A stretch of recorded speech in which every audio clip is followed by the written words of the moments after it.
Hello, welcome to our sixth installment of Field Stories. We are very excited to be here today with Holly Walters. Holly Walters is a cultural anthropologist and a professor at Wellesley College, whose ethnographic work focuses mainly on pilgrimage and politics in the Nepal Himalayas, as well as material culture, divine personhood, and ritual practice in South Asia. She's one of the founding members of Me Too Anthro and has recently published an essay, The Things We Believe, Anthropology and Feminism in the Me Too Era. So thank you so much for being here with us, Holly. I'm excited to have you and talk not only about your work, but also about Me Too Anthro and this larger movement within anthropology about problematic fieldwork, women in the field, and just in general experiences of fieldwork. Can you tell us maybe a little bit about how Me Too Anthro started or how you got involved? Yeah. So, first of all, thank you for having me. I'm always happy to talk more about this particular subject. My sort of story when it comes to Me Too anthropology, I think like a lot of these kind of stories is a little bit convoluted. I think we all kind of end up where we are in a very winding road, and that was certainly true for me. My sort of history with Me Too anthropology began back in 2015 with my own incident of sexual assault in the field. At the time, so this was actually the first time I had been working solo in South Asia, and I've written about it before. We can certainly talk about that. But mainly after the incident itself, one of the things that really sort of struck me, I would say, is that like a lot of field workers who are in this situation, I had no idea what to do. I had no idea who I was supposed to contact, if I was supposed to contact someone, who that was going to be, nothing. I had not been prepared for anything like this. No one had ever mentioned this as a possibility, which even though to some degree it's always in the back of our minds, we still never actually anticipate something like this happening. And so at the time, I actually didn't contact anyone because when I really sat and thought about it, one of the initial questions that immediately came to me was, were they going to send me home? Was I going to lose my field site? Was I going to lose my funding? Would the university even be able to do anything about it? Because most university resources are really generally geared towards campus sexual assault. That's what tends to be in the news. That's what tends to get most attention. And in my case, I was thinking, I'm not on campus. I'm not even in the same country. And if I were to call someone at my university, what were they going to do? And the answer is probably nothing other than send me home, which I didn't want to do. Right. So I continued with that particular stint of fieldwork. I work in a very remote region of Himalayan Nepal, and everything else after that was fine. And it was definitely also one of those senses that I didn't want this to be the defining moment of my fieldwork. I didn't want my fieldwork to be about this. And so honestly, it really didn't come up for quite some time. So I finished that stint of fieldwork. I went back to my home university, and it was actually kind of a random moment where I was in a TA training. So I was a graduate student, obviously, at the time. I was in TA training because I was going to be a TA for an upcoming course. And we had our Title IX coordinator and our Rape Crisis Center coordinator who were giving this sort of short lecture spiel about what we were supposed to do if one of our students disclosed to us. So what happens if a student discloses a sexual assault? Are you a mandated reporter? All of that sort of information. And I suppose in a completely weirdly random moment of self-reflection, I put my hand up and I say, okay, so what if the student who needs to disclose is me? Like, I'm a graduate student. All of these resources are geared towards undergrads. All of these resources are geared towards campus sexual assault. What if it's me? And I really have to hand it to both our Title IX coordinator and our Rape Crisis Center coordinator. They were both extremely taken aback in the moment, but handled it wonderfully. And I met with them later. And of course, they were checking in with me to see if I was okay, if I needed additional counseling resources, which I didn't, thankfully. But one of the things that our conversation really brought to light was the fact that there was nothing. There was this massive gap when it came to students in the field. Mm-hmm. And we had to have some of those hard questions about, am I an agent of the university as a graduate student? Do I still have the same rights as an undergrad student? Like, what is the university's relationship and responsibilities towards me as a field worker working in a foreign country? Mm-hmm. And honestly, their answer was, we don't know. We don't have anything. And the reason I bring up all of this is this was the beginning of the long journey home materials. So this was the very first seed of that idea. And at the time, it was myself, it was our rape crisis coordinator, and one other graduate student who had also experienced incidents in the field. And the three of us more or less coming together in between our regular graduate student responsibilities and beginning to draft what will now have become the long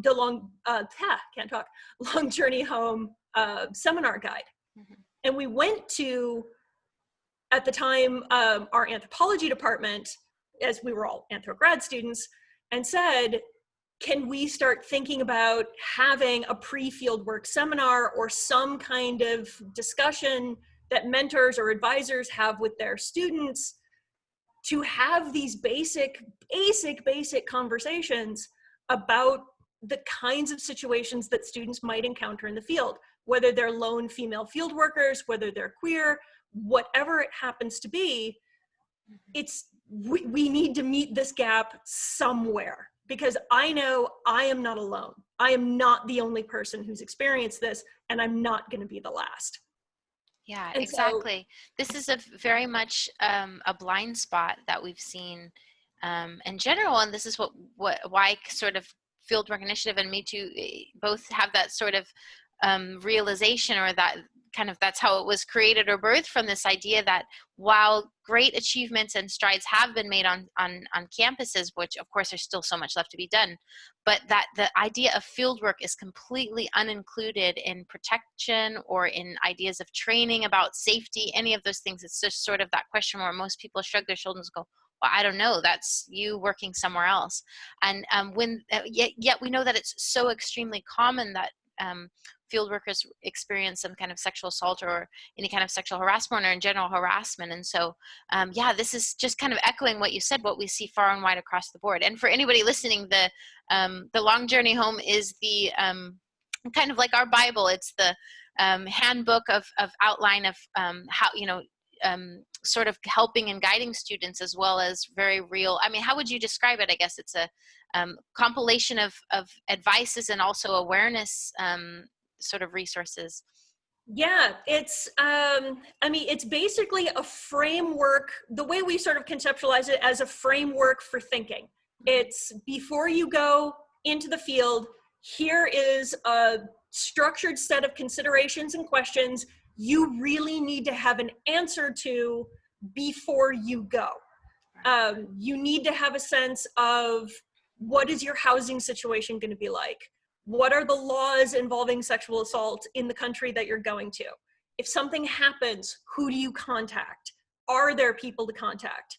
Is it safe to contact the police or not? In a lot of cases, you don't want to be contacting the police, depending on where you are. Are there laws in this country having to do with homosexuality? Is that going to put you in danger? Mm-hmm. So it's a sort of framework for, be prepared. And know what you're doing to the best of your ability, so that hopefully you never ever have to use any of this information. Right. Odds are we're hoping you're going to go into the field, it's going to be wonderful, everything's going to go fine. But if you do encounter a problem, this is the framework that's going to get you through it. Mm-hmm. Yeah, absolutely. And you bring up so many really important points. Like, for example, as queer women working in the field, and especially as anthropologists, generally historically the only actual training, and I say that in quotes, is like wear a wedding ring and make up a Yeah. fake husband, and what that might mean or feel like as a queer woman or a queer member of science, to have to do this very performative heteronormativity, and also how problematic it is that, like, oh, you already belong to some other man, and so you can't, you know, and also it doesn't work. I mean, even we see that this is Yeah. bad advice in general. It It doesn't work anyway. doesn't So. stop anyone, but nonetheless, that to what degree can you speak to the idea that this is sort of further strengthening this idea that within anthropology, but also in science, that the field worker has historically been a male, usually a white male, working in colonial spaces with a massive amount of social capital, and in general, usually was a child of elites, or was somehow, you know, it was a very upper class and endless resources and such. But how even now we see this playing out. I mean, how much would you say, or if you could speak to the sort of the tradition of anthropology, which has fused these kind of problems, and yet we've never really talked about them or had conversations about them? Absolutely. I think one of the things that really always jumped out at me about my own initial fieldwork training was the presumption of my own power. I think in a very good way, anthropology has attempted to deal with its own legacy of colonialism, with its own legacy of white supremacy, and having this really reflexive understanding of what it means to be a middle class or upper middle class, educated, Euro-American individual going into a country or a situation that may have been previously colonized, that may be dealing with the legacies of colonialism, and that may still be dealing with the legacies of poverty just in global politics in general.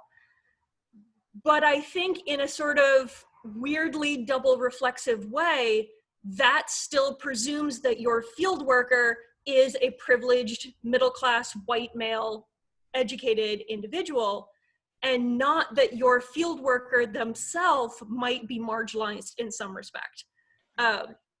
We as anthropologists are supposed to be really good at understanding intersectionality when it comes to power, intersectionality when it comes to identity, and yet we seem to have a real problem with that in understanding intersectionality in terms of our own field workers.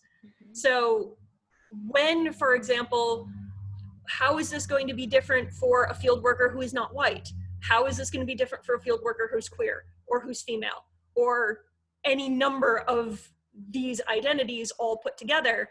They may be going into a situation where they are in fact not the person in power, that they are attempting in every way they can to mitigate their own sense of power over their interlocutors, but yet having to admit that they may not be in that position of power. In fact, they may be in a position of danger. Yeah, and we've talked about this before, you and I, but this sort of, there is an awareness about this even among some of the sort of armchair or traditional older generation anthropologists, where we even see it as a point of humor. They might even kind of laugh. We've seen in conferences or in general, sort of like, oh, she got so many marriage proposals in the field, ha ha ha, or Yeah. oh, you know, there's this sort of joking about the stories that they imagine are just rites of passage, but are in fact incredibly traumatic and violent. And dangerous. I mean, I think, again, this is that instance. So there's that famous anecdote of very commonly when men imagine being a woman walking down the street getting catcalled, they're not imagining it from the point of view of the woman being catcalled. They're imagining it as someone catcalling them, with all of their position and all of their privilege and all of their power in that situation. I think the same sort of thing tends to happen here, where they make those jokes about, oh yeah, she had to beat the boys off with a stick, or she got so many marriage proposals. They're imagining that situation as though it is them, as though they are the one getting all of this kind of attention, even sexual attention. Whereas for someone like us or a more marginalized field worker, that's a threat. I mean, I don't generally take a lot of sexual attention in the field or marriage proposals as being a positive. No. That's something that warns me that I'm in danger. I'm in trouble from this. Yeah, absolutely. And especially what we know about or stories that we know just in both the entities that we work about retaliation, fear of retaliation. And when you're an ethnographer, for example, if you if you might rebuke or refuse advances, that can have very real consequences. First, for you and your safety, which is the most important thing, but also for your work. You will maybe no longer be, you'll fall out of the good graces of the local community. You can, people can, stop talking to you or see you as sort of no longer. The offense can be taken. And so, in general, of course, we're always putting the safety of the researcher first, and making sure they're okay. But most researchers usually their mind often goes to, how is this going to affect my work?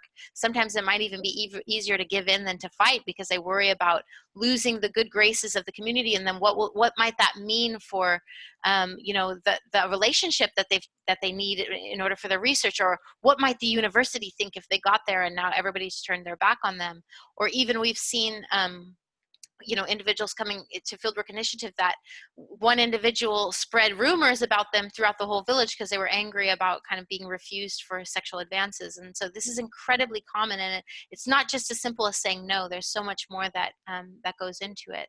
And even questions about inclusivity. For example, we have a huge worry and fear about how our researchers who identify as transgender how can they do fieldwork research and be sure that they're going to be safe.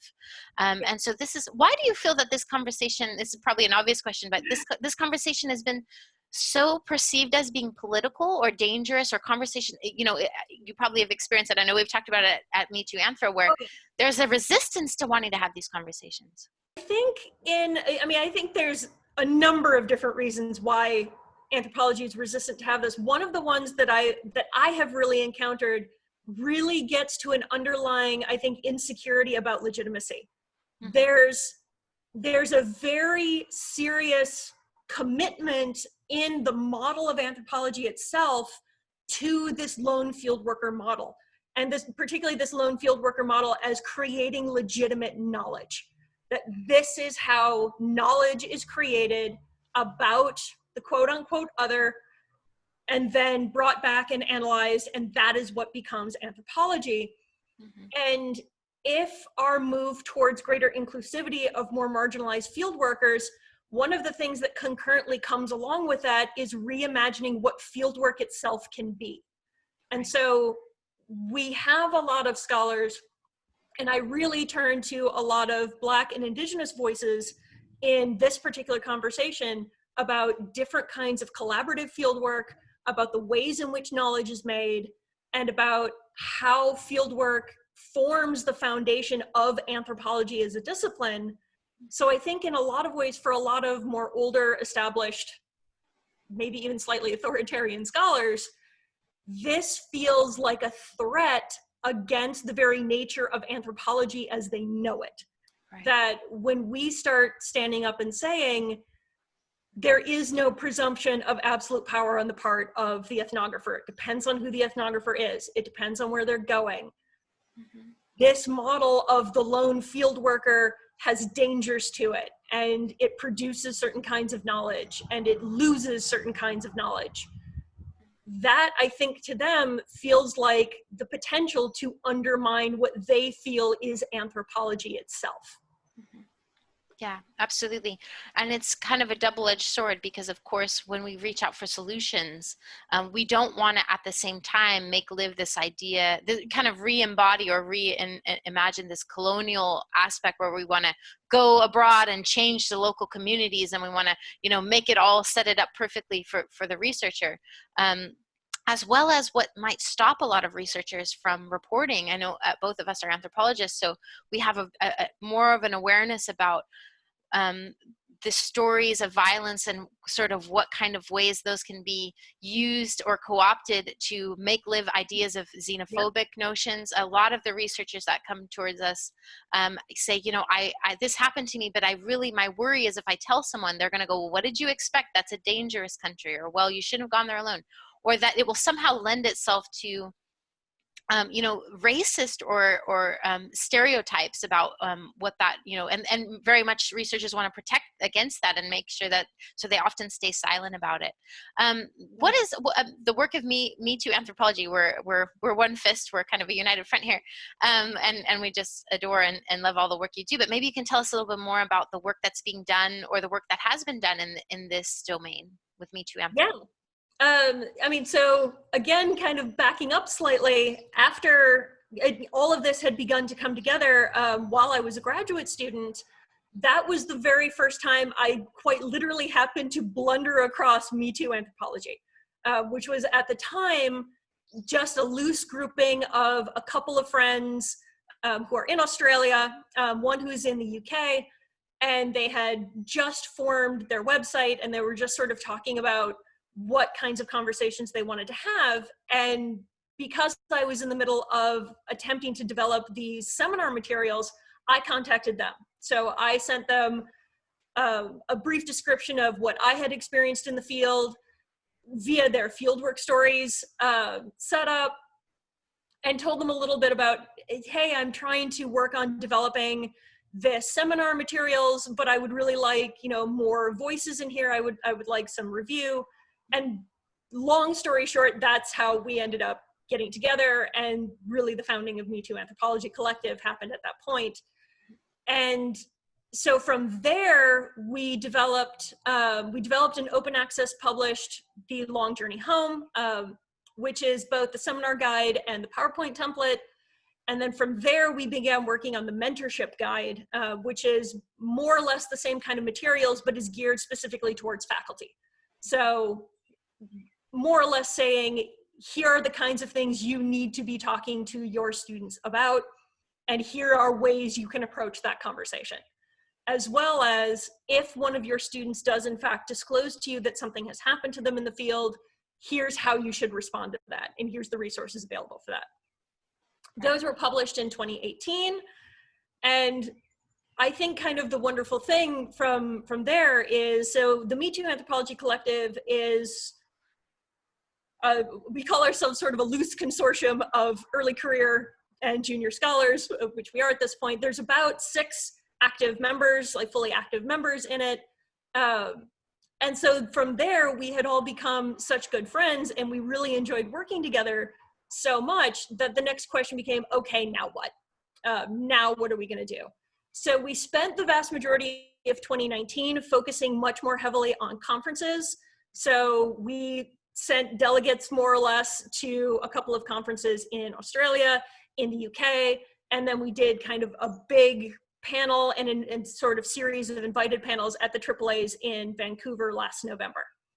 So I think most people who have heard of us at this point probably heard of us via our conference work, largely having to do with last year.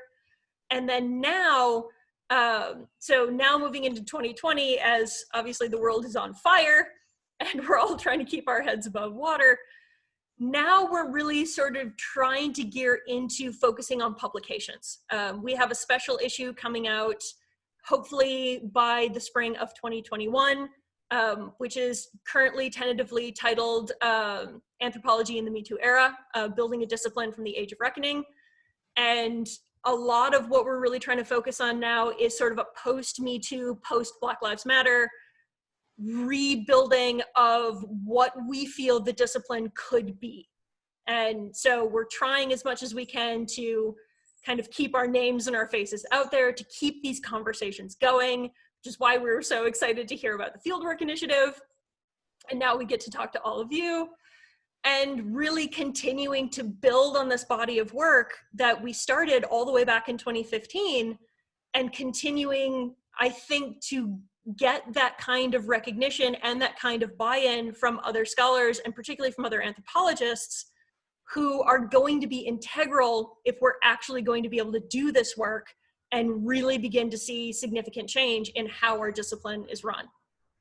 Yeah, absolutely. I am imagining, because just within our field of anthropology, we know these stories are so prolific and there's so many, but it takes that first kind of breaking through that first sort of silence in order to get them flooding out. I know when we give talks about Fieldwork Initiative, we usually have a line of individuals who want to speak after, and they want to tell this, me too, this happened to me.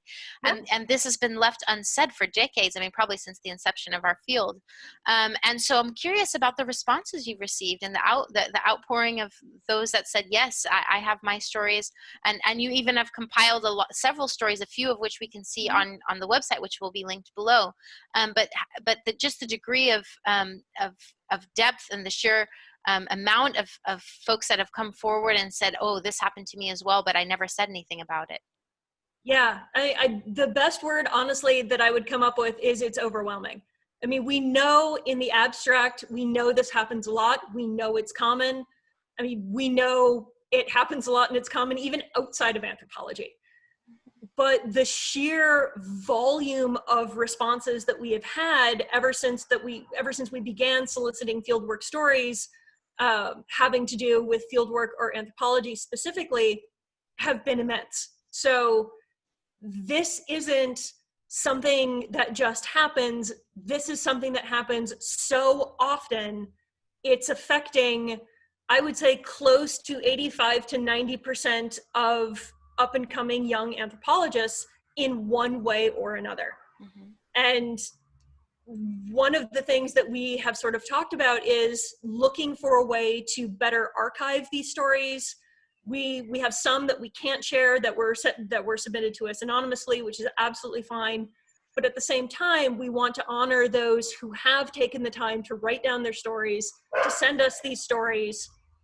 And we're still trying to a little bit figuring out what to do with all of it, because the volume is just immense.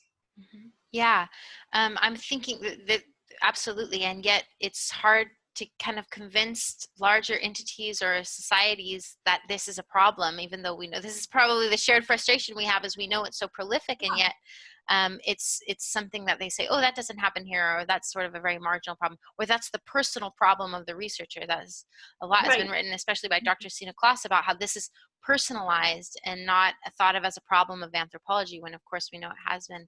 I'm thinking specifically sort of your own research. I know you wrote a piece, I Am Not This Body, and of course it wasn't about anthropology and fieldwork and Me Too. It was about your own personal work with divine personhood and such. But still, it kind of made me think about this idea that we are, yes, scientists and we're anthropologists, but we're also occupying a body and going out into the field, and the threats that it poses, especially if you occupy a female body or a trans body or a queer body, that anthropology has really become immune to its own brand of abuses of power and its own brand of abuses of discrimination and such, and sexism and the whole 9 yards, racism and all of it, which I guess speaks, looping back to what we talked earlier about the threat that it poses of really challenging the traditions and the foundations of our field, which have been based on very problematic foundations, haven't they? The future goal, we could ask. I'm curious about moving forward. I know we have visions and they're shared and mutual and collaborative, but what is maybe some very tangible things we can expect in addition to this, to this new, is in a book or a publication that you spoke of? Yeah, this new special issue. So what we're really hoping to do is we put out the call for papers for this special issue actually quite a while ago. So we already have abstracts and drafts from a phenomenal lineup of early career and junior scholars, a lot of whom are talking about their own attempts to make these sort of institutional changes, the kinds of responses they got when they did attempt to make those changes.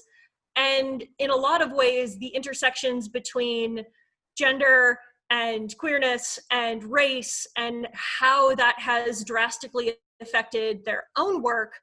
So I think our hope for particularly this issue is to offer a number of different concrete suggestions that to say to people, here are some of the changes we have attempted to make already. Here's some of the changes that were made successfully, and here's some of the ones that weren't. Now we need to come together on a larger scale if we actually want to see this kind of change happen. I think where we're really trying to go with our publication push is that focusing on just one university isn't going to cut it. Focusing on one program isn't going to cut it. The problem we're facing is systemic, and we know it. So if we're going to have a systemic change, we have to focus on the way in which this discipline is carried out from start to finish. Yeah, absolutely. And not just even about sexual harassment or sexual assault or in general gendered violence, but also, as we spoke of, massive amount displays of racism that we see in our field, or even, xenophobia or transphobia or homophobia, classism even that we see as far as who gets to be this role of the field worker, and in general, the tradition and the practice being highly problematic, to the extent that students worry that they're, just as you said in your case and also as mine, that there's this worry that my work will lose validity or I'll be thrown out of the field. In general, if I speak about this going wrong, somehow it must have been my fault because we never heard these stories before, and if it happened to me, I must be the lone sole individual, but yet we know there's so many others.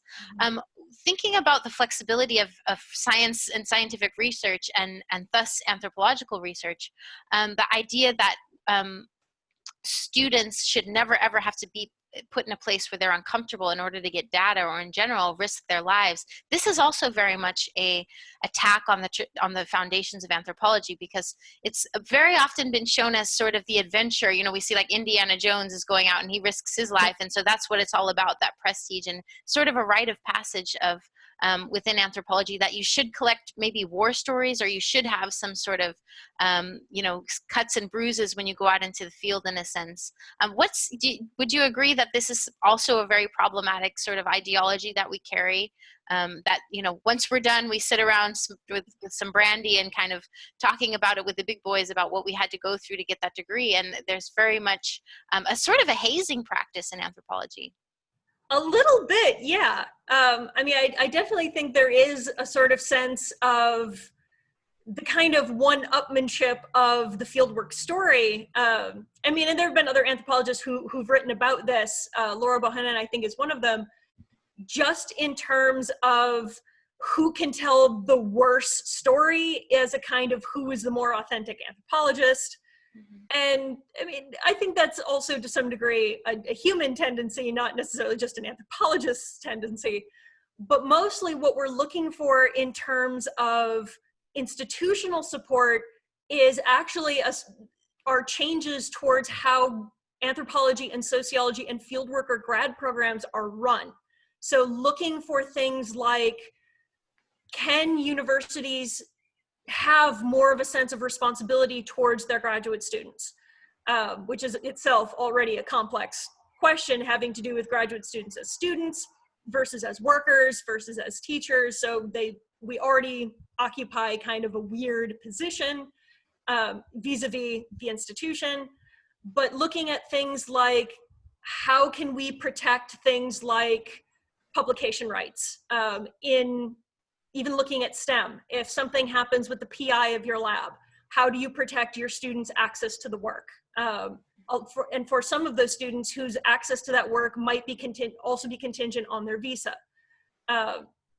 So how do we actually modify graduate programs to build in flexibility for things like this? And it's not even just how do we build in flexibility for a graduate student who is sexually assaulted in the field, but how do we build in flexibility for all kinds of life changes?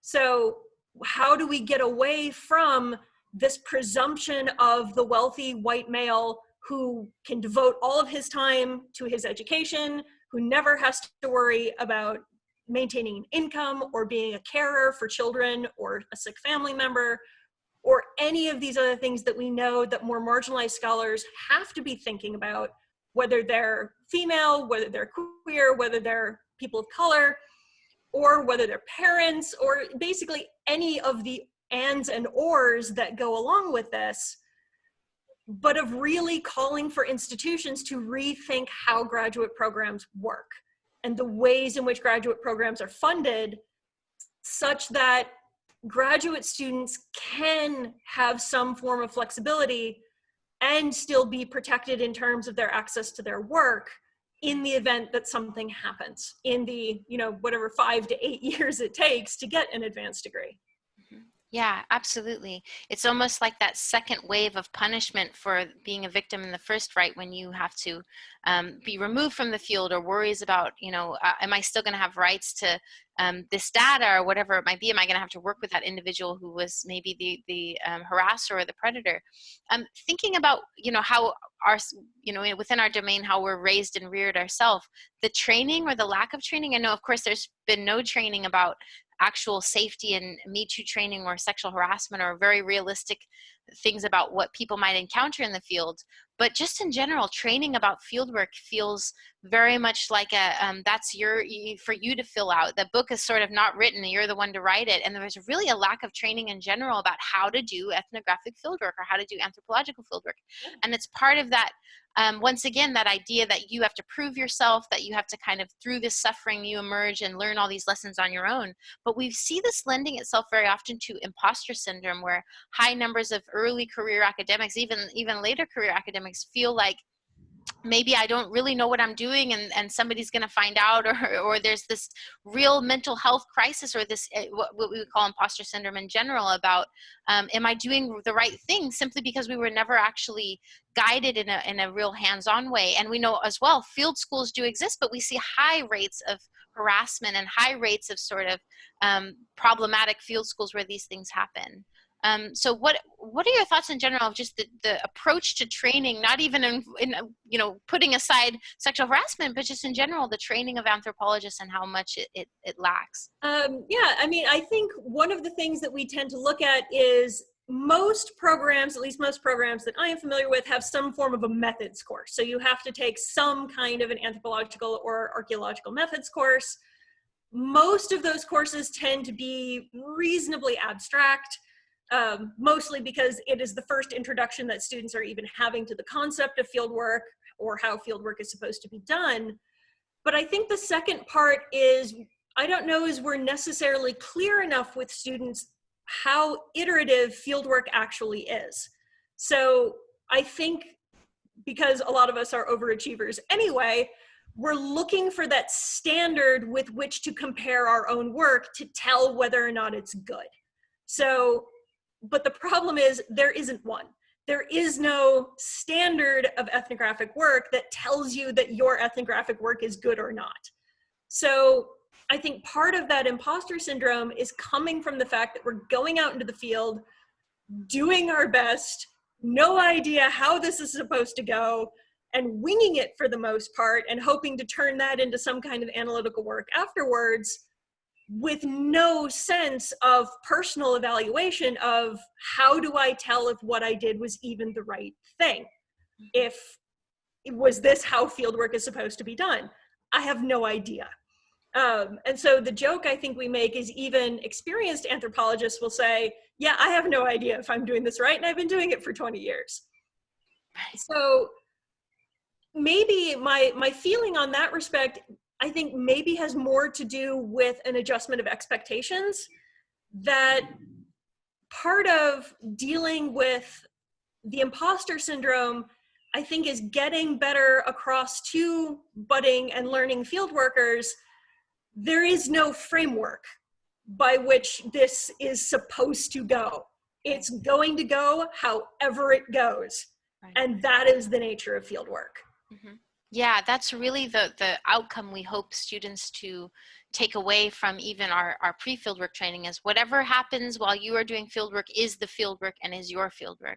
There's no set standard of, there's no real measure to which to kind of, hold it up against or juxtapose it against. But yet we feel that there is, people feel like there must be some kind of the secret that's being hidden. We just don't know about it yet, but one day we will. And that day just never comes, does it? Yeah, exactly. When I get the degree, the door will be opened and I will understand how all of this works. And I mean, I can tell you, I got my PhD in 2018. I've conducted fieldwork multiple times. I still have no idea how fieldwork is supposed to work, but it seems to when I go out. Mm-hmm. Yeah, and thinking and imagining, just let's imagine you go into the field, and maybe you don't have necessarily violent or fieldwork. You don't experience some of the things that that we kind of focus on about problematic fieldwork in a sense. But imagining if you do experience that a whole other level on top of that imposter syndrome and not knowing if you've done the correct thing in quotes, but now here you've had some violence, you've experienced some trauma, and that just further exacerbates those feelings of I did something wrong, or possibly I approached this wrong. It must be me. It must be something wrong with me. And then it gets mishandled. And it really just, there's so much, that huge heavy weight that individuals carry when they go out into the field. And first of all, they didn't have training, and then something happens, and then it's mishandled, and then it's sort of silenced. And there's no real way to secure that, you know, field workers don't just, we don't know how many people have walked away and abandoned their degrees or left the field. You know, we don't know what we don't know about what's the real toll that this takes on an individual, because we know that it's massive toll. What about the emotional toll for you? Doing this work is difficult, it's emotional, especially if you're a survivor. What has that sort of been like in for Me Too Anthro? I know that's, it's a heavy topic. It is. I mean, and I think the way that I tend to approach this is we're also working within a discipline that I think needs to be much more critical about the pressure it puts on people to turn trauma into ethnographic insight. So I think there tends to be then that reverse where this experience for me, back to what I was mentioning before, when I was out in the field, I didn't want this experience to be the defining aspect of my work. Mm-hmm. This was not the kind of work that I was doing. My work is on religion in South Asia. And so at the same time, there was a tremendous amount of pressure to turn that experience into something. And even now, I still get a lot of questions from people who presume that Me Too anthropology and feminist anthropology and sexual assault and survivorship is the core of my work. And it's not. My work is, in fact, entirely unrelated to that, having to do with sacred stones. So one of the things that I've definitely struggled with to some degree is that, like a lot of early career researchers or even young anthropologists who do this kind of work, we tend to be sort of pulled in two directions. So I feel a responsibility to do this kind of work because I think it's important, and this is the kind of change I want to see in a discipline that I love. But at the same time, it's not my work. It's not my ethnographic work. So I tend to split my time between them. I publish having to do with the Me Too Anthro collective and focus as much as I can on my Me Too Anthro work, but none of that work is taken into account in things like trying to get a job or doing my regular ethnographic work or my ethnographic publishing. Right.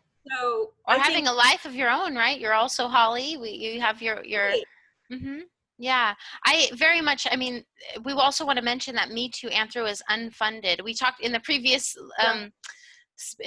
Field Stories series, we were talking with Julie LeBarkin, and also her work is unfunded, and that this generally falls on the backs of survivors or unfunded individuals who want to see change, and it's very difficult to get any kind of larger support. And this is some kind of personal toll that you take on willingly because you know how important it is, but yet how difficult it can be to get others to realize the importance of this work.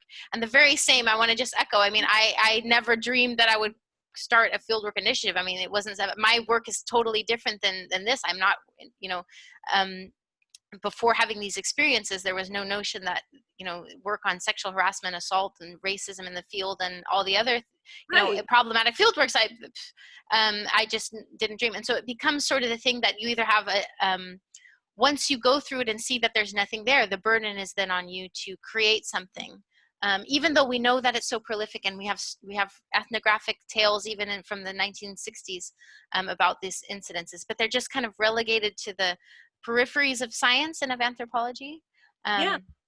Yeah, absolutely. Where I want to mention, so Holly is here with us, of course, as we know from Me Too Anthro. We have several other members that are here, thinking Kathleen and Mithili and many of our other members. So we give our shout outs to them as the core members and the group members. What can we do to support all of you and Me Too Anthro in general, or what can viewers maybe do to you know, reach out, even maybe if somebody isn't particularly involved or has a story of their own, but they want to support Me Too Anthro? I mean, obviously what we just mentioned is all the work that we're doing, we're essentially doing for free. We're completely unfunded, or we're entirely self-funded when it comes to things like supporting our website, or soliciting manuscripts, or going to conferences. All of that is entirely on us. But in terms of sort of what kind of support can people give us, have these conversations, boost the platform. Come talk to us if you've got an idea for something or you want to work on something. If you want to collaborate with us, be in touch. Like we are this sort of functioning core, and we have the work that we're getting out, but there are 6 of us, and therefore we are limited in the kinds of things that we can reasonably do, and we have to pick our projects very specifically. Obviously, there's so much more that we want to do. Right. We just can't.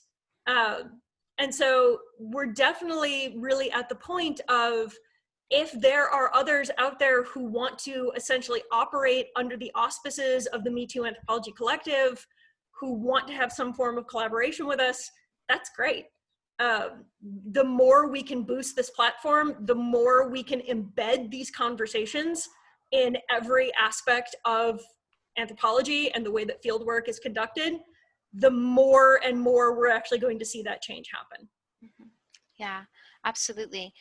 So we want everybody listening, and just in general, talk to your departments about Me Too Anthro, share the guides. The guide is very, very important, and that's, again, a free service that's done, because when you do this work, you have this sort of urgency about knowing the prevention and stopping future victims, because when you live it yourself, you have that sort of understanding about how important it is and how urgent it is to make sure that it's addressed. And so having the conversations, I think, is wonderful. Also funding, okay, this is labor that y'all have done, amazing labor and life-saving labor. And so, wanting people to actually take this seriously and fund it, which, is so difficult. First of all, getting things to be published in academic journals are hard, and then to get this work this requires not only just for all of your labor, but as well as emergency intervention, people needing, to get emergency plane rides home or going to conferences and things like this. It's also a commentary on the real the problem with classism, not just within anthropology, but in general within science.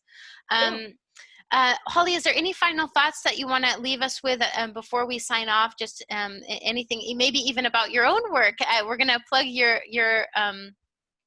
blog here, which is going to be linked below, and it's peregrinationblog.com. And maybe you could speak to us about what you're doing now in general, apart from all of your amazing and life-changing work in Me Too Anthro, which is such a wonderful resource, and we are, as a guiding light. But what about you in general and your work? Where does that sit? And you're currently lecturing at Wellesley, is that right? Yes. So I'm currently a lecturer at Wellesley College in the Department of Anthropology. And principally, my work in terms of lecturing is I teach the advanced theory course in anthropology. I also teach in South Asian studies, and I also teach in the Department of Religion. So I'm in a bit of a revolving door of course styles at this point. But in terms of my sort of what we were just talking about, my actual work, so the work that I actually do has to do with a particular kind of sacred fossil ammonite from the Nepal Himalayas called a shalogram stone. And right now, my biggest sort of happy triumph is that my first book is coming out on October 5th, and it's called Shalogram Pilgrimage in the Nepal Himalayas. So not the world's most exciting title, but the cover looks good, which I'm very happy about. We're excited. That's amazing. You said, say the date one more time. I didn't catch it. Comes out on October 5th. October 5th. Okay, wonderful. It's available for pre-order on Amazon now, which is a very strange feeling for me. I never thought that I would ever write a book, much less have a book for sale on Amazon. So if you want to read more about sacred fossil ammonites and pilgrimage in the Nepal Himalayas, obviously you can go to my blog, which is mainly a fieldwork blog where I talk about shalogram stones, and then the book comes out on October 5th. Absolutely. And apart from your research, your experiences working in that area, you have a great deal of insight about what fieldwork looks like and what the unique, issues that someone might encounter doing fieldwork, which is, you really do have your hat in all kinds of different, you're a jack of all trades. Right now, yes. Holly, thank you so much for being with us, and for all of the other founding members of Me Too Anthro, which is a wonderful, wonderful resource and a wonderful group of people who are, again, doing this labor unfunded, and we want changes to happen to get this work kind of substantiated and to be able to reach far and wide where it needs to within anthropology. So we're hoping that we see some changes coming in the next year. I know 2020 is the year of the year from hell, but 2021 is very possible that we might see. But having these That's conversations, our hope, yeah. now I've jinxed it by saying it. But folks, go to the website. Will be linked below. Also, Holly's website, which has her personal research. We, again, just thank you, and on all the founding members of Me Too Anthro, which is, you know, really, really a revolutionary kind of a space and conversations to have within our field. And so we just thank you for your time and your willingness to help and all that you do. And we are looking forward to that book that's coming out in very, very shortly, which is now available on Amazon, and the link will also be linked below. So Holly, thank you. Thank you so much. And Have obviously on behalf of Me Too Anthropology, thank you for having us. Of course, of course. We're hoping for many more conversations such as these in the future. So thanks. Thank Bye-bye. you. Signing off.